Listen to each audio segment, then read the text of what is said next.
नमस्कार, आप देख रहे हैं इंडिया न्यूज हरियाणा और मैं हूं आपके साथ आयुष चित्रांश। चलिए अब शुरुआत करते हैं फटाफट 100 की। ऑक्सीजन ऑडिट के लिए गठित कमेटी ने कहा, कोरोना की दूसरी लहर के दौरान दिल्ली ने अपनी ऑक्सीजन जरूरत को बढ़ा चढ़ा करके बताया। इससे दूसरे राज्यों में ऑक्सीजन की आपूर्ति पर बुरा असर पड़ सकता था। कमेटी के मुताबिक दिल्ली की तरफ से 25 अप्रैल से 10 मई के बीच में ऑक्सीजन की जो मांग रखी गई वो वास्तविक जरूरत से 4 गुना से भी ज्यादा हो सकती है। 8 मई को सुप्रीम कोर्ट ने देश में ऑक्सीजन वितरण व्यवस्था को बेहतर बनाने के लिए 12 सदस्यीय टास्क फोर्स का गठन किया था। दिल्ली के लिए एक अलग से सब ग्रुप बनाया गया था। कांग्रेस नेता राहुल गांधी ने ट्वीट करके सरकार से सवाल किए हैं। लिखा है, कोरोना के डेल्टा प्लस वेरिएंट की बड़े स्तर पर टेस्टिंग क्यों नहीं। राहुल गांधी ने यह भी पूछा कि वैक्सीन डेल्टा प्लस वेरिएंट पर कितनी प्रभावशाली है, पूरी जानकारी कब मिलेगी। राहुल ने सवाल किया कि तीसरी लहर में इसे नियंत्रित करने का क्या प्लान है। देश में कोरोना के मामले में लगातार गिरावट दर्ज की जा रही है। 24 घंटे में 51,000 से ज्यादा नए केस सामने आए हैं। 1,329 मरीजों की मौत हुई है। दूसरी लहर के बीच में अब देश में एक्टिव केस 6 लाख से ज्यादा हैं। कोरोना मरीजों के ठीक होने के रिकवरी रेट में बढ़त देखी गई है। 24 घंटे में 63,000 मरीज रिकवर हुए। महाराष्ट्र में कोरोना के केस लगातार कम हो रहे हैं। एक दिन में महाराष्ट्र में कोरोना के 9,844 नए मरीज सामने आए हैं, जबकि 9,000 कोविड के मरीज ठीक हुए हैं। 556 मरीजों की जान चली गई। दिल्ली में 24 घंटे में 109 से ज्यादा केस मिले हैं। 8 मरीजों ने अपना दम तोड़ दिया है। दिल्ली में अब 1,000 से ज्यादा केस एक्टिव हैं। प्रदेश में कोरोना के 102 नए केस सामने आए हैं। 24 घंटे में 19 लोगों की जान चली गई है। 253 से ज्यादा मरीज ठीक हुए हैं और अब एक्टिव केस 1,000 से ज्यादा। पीएम मोदी ने आपातकाल की बरसी पर ट्वीट किया। लिखा, इमरजेंसी के काले दिनों को कभी नहीं भूला जा सकता है। कांग्रेस ने देश के लोकतांत्रिक चरित्र को रौंदा था। फरीदाबाद में कोरोना कर्फ्यू के उल्लंघन करके स्विमिंग पूल खोलने के मामले में पुलिस ने मामला दर्ज किया है। एक युवक के खिलाफ मामला दर्ज किया गया है। देर रात तक पूल में स्विमिंग कराने का आरोप है।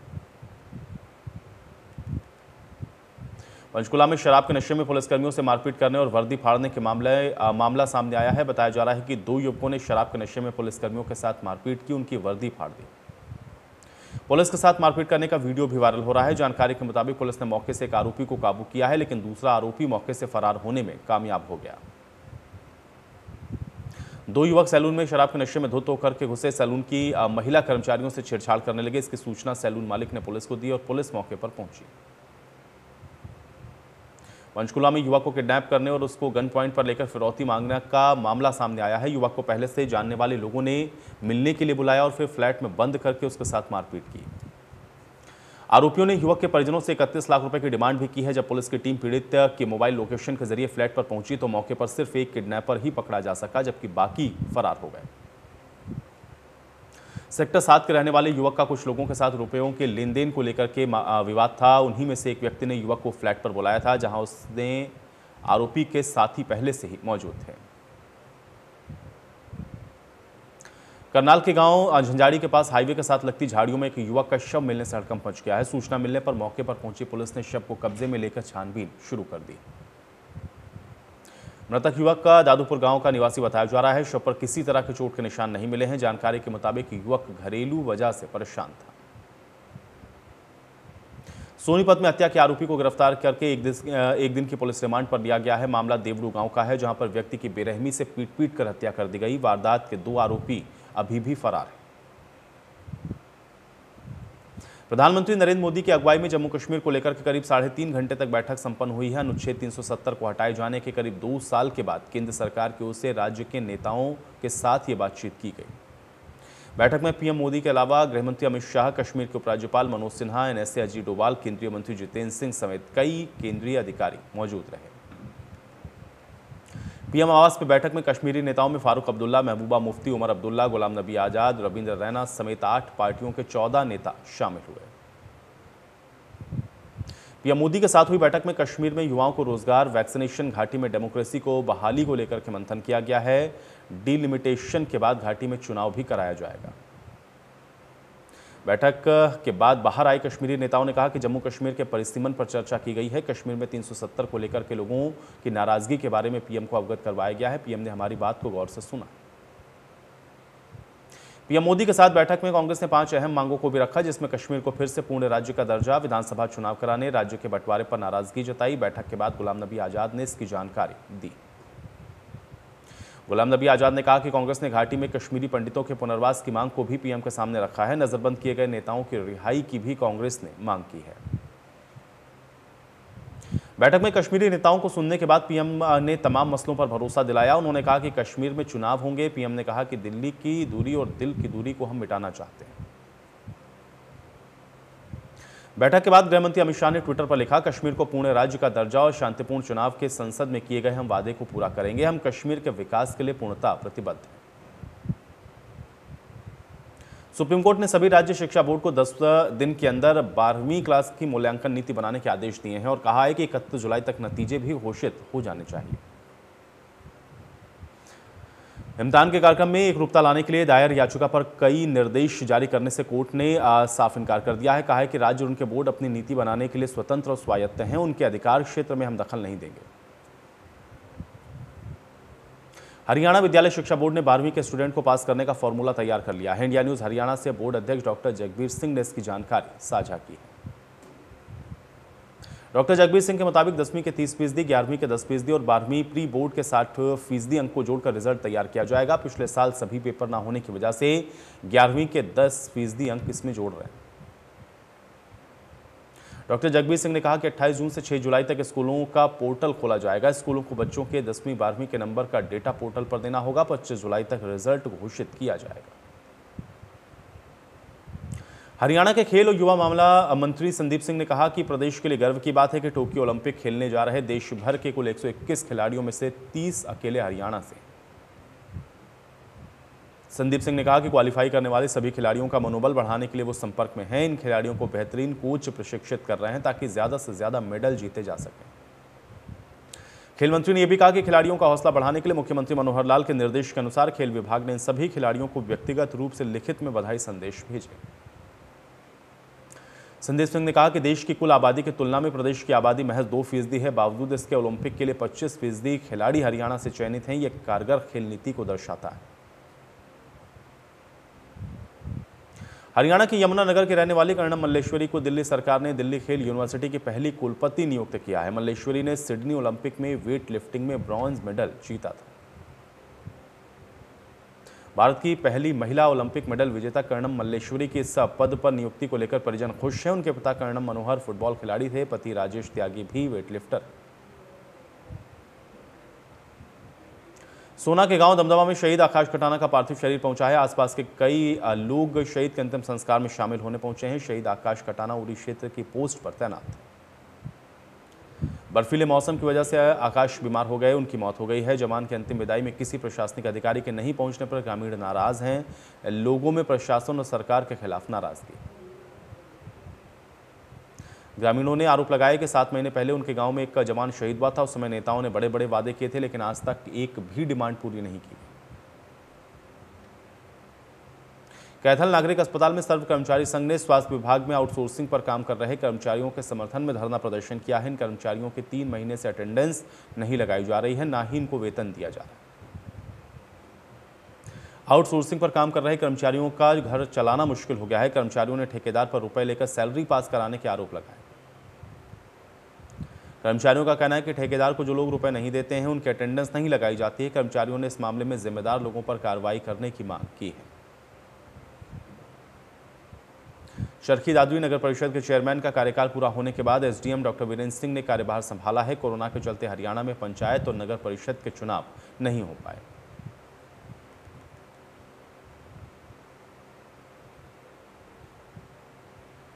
नूंह स्वास्थ्य विभाग वैक्सीनेशन को रफ्तार देने के लिए कैंप आयोजित कर मेगा ड्राइव चला रहा है, लेकिन फिर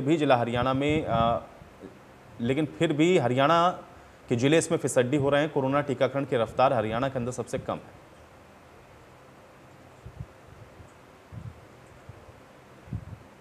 जिला उपायुक्त शक्ति सिंह ने स्वास्थ्य विभाग के साथ बैठक करके जिले में टीकाकरण को रफ्तार देने के लिए अब जिले के लिए अलग अलग क्षेत्रों में सेलिब्रिटीज को मदद के लिए आगे लाने पर फैसला किया है। जिला प्रशासन और स्वास्थ्य विभाग ने खेल, संगीत और क्षेत्र के अलावा सेवानिवृत्त अधिकारियों पर भी लोगों को जागरूक करने की जिम्मेदारी छोड़ी है। प्रशासन की कोशिश है तीसरी लहर से पहले ज्यादा से ज्यादा लोगों को वैक्सीनेट किया जा सके। अंबाला स्वास्थ्य विभाग ने जिले में 60% जनसंख्या का वैक्सीनेशन करके नया आयाम स्थापित किया है। स्वास्थ्य विभाग ने हेल्पलाइन नंबर जारी किया है। इस पर संपर्क कर 25 से ज्यादा लोगों का समूह कहीं भी वैक्सीन कैंप लगवा सकता है।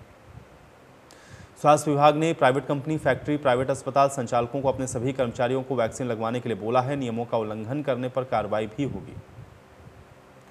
स्वास्थ्य विभाग के मुताबिक अब तक कुल 5,68,000 वैक्सीन के डोज लग चुके हैं। इनमें से 16% लोगों को वैक्सीन की दोनों डोज दी जा चुकी हैं। कोरोना की दूसरी लहर में सोनीपत प्रशासन 55,000 चालान फेस मास्क, 5,000 चालान मोटर व्हीकल एक्ट के तहत काटे हैं। लगभग 3 करोड़ 76 लाख रुपए की जुर्माना राशि वसूली गई। 288 लोगों के खिलाफ एफआईआर भी दर्ज हुई है। 342 लोगों को सलाखों के पीछे भेजा गया है। नियमों की पालना करवाने के चलते लगातार कठोर कार्रवाई हुई है तो कोविड के आंकड़े भी लगातार कम हुए। भिवानी के गांव गुजरानी में सीएम फ्लाइंग की टीम ने रेड करके भारी मात्रा में दवाइयां सील की हैं। इस दौरान स्वास्थ्य विभाग की टीम भी मौके पर मौजूद रही।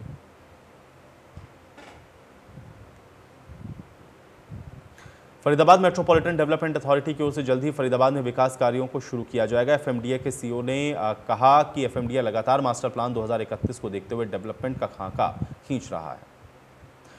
सबसे पहले एफएमडीए फरीदाबाद में पीने के पानी की बढ़ती ज़रूरतों को पूरा करेगा। इसके बाद फरीदाबाद की कई सड़कों को चिन्हित करके उनका काम भी शुरू किया जाएगा। बल्लभगढ़ में सरकार की ओर से घोषित अनाज के 20,000 रुपये और समय पर सैलरी न मिलने से परेशान सफाई कर्मियों ने टूल डाउन कर दिया है। सुनवाई नहीं होने पर कर्मचारियों ने धरना प्रदर्शन भी किया। सफाई कर्मियों का कहना है कि सरकार ने 20,000 रुपये अनाज के लिए देने की घोषणा की थी, लेकिन आज तक वो नहीं मिले हैं। जब सैलरी भी नहीं अभी तक मिली है, इसको लेकर के वो अधिकारियों से कई बार गुहार लगा चुके हैं। करनाल के विकास कार्यों का जिम्मा संभाल रहे हैं नगर निगम और स्मार्ट सिटी लिमिटेड के पहिए एक साथ नहीं चल रहे हैं। दोनों के बीच में कोऑर्डिनेशन नहीं होने के कारण सरकारी खजाने को करोड़ों रुपए का नुकसान हो रहा है। करीब 6 करोड़ की लागत से बन रहे स्मार्ट फुटपाथ को निगम ने उखाड़ दिया है। शहर में जारी उखाड़ो बनाओ की नीति का खामियाजा शहरवासियों को भुगतना पड़ रहा है। लोगों का आरोप है कि स्मार्ट सिटी के नाम पर जनता के पैसे की बर्बादी हो रही है। शहरवासियों ने स्मार्ट सिटी के तहत किए जा रहे कार्यों की सीबीआई से जांच करवाने की मांग की है।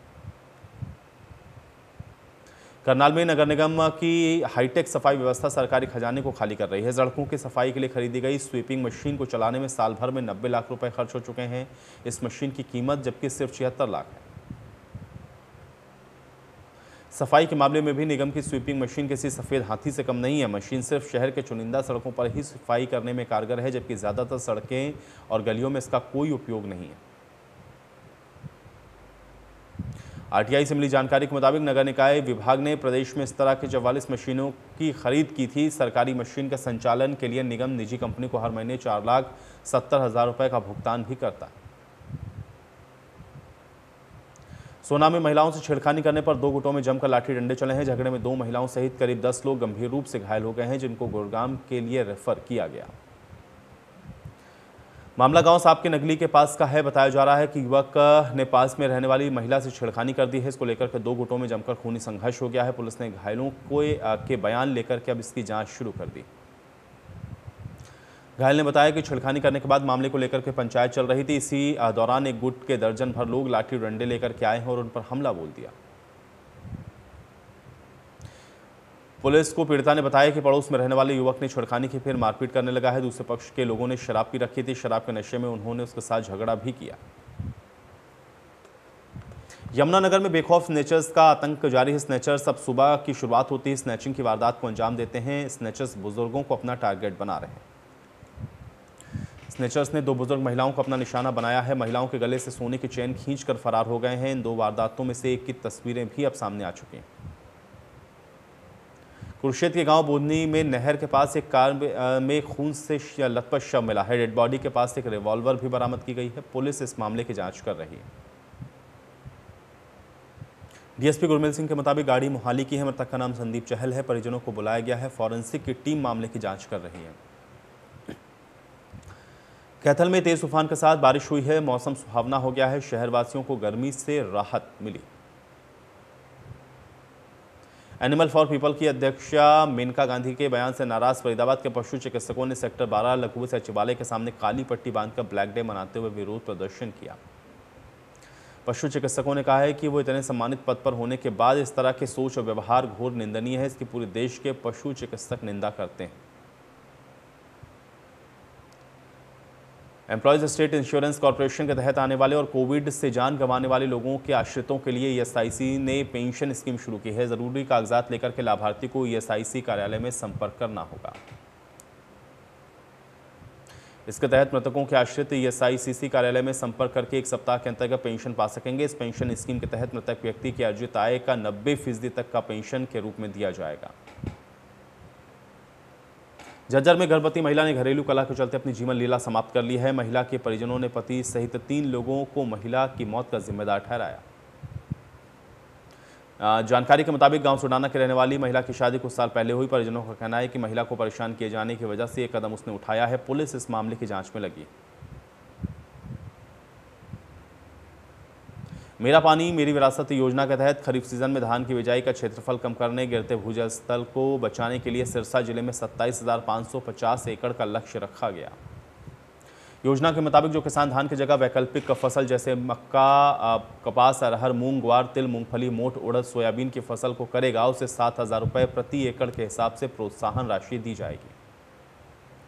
कृषि विभाग के उप निदेशक डॉक्टर बाबूलाल ने बताया कि योजना का लाभ लेने के लिए 25 जून तक पोर्टल पर पंजीकरण कराना अनिवार्य है। इस योजना में बाजरा की फसल की बिजाई पर कोई प्रोत्साहन राशि नहीं दी जाएगी। करनाल के जुंडला कस्बे में 25 वर्षीय युवक ने संदिग्ध हालत में आत्महत्या कर ली है। परिजनों ने मौत पर युवकों पर तंत्र विद्या करने और प्रताड़ित करने का आरोप लगाया। फरीदाबाद में रविवार को बाजार बंद करने को लेकर के एनआईटी और बल्लभगढ़ व्यापार मंडल प्रधानों में टकराव चल रहा है। एक पक्ष बाजार बंद करने के पक्ष में है तो दूसरा इसका विरोध कर रहा है।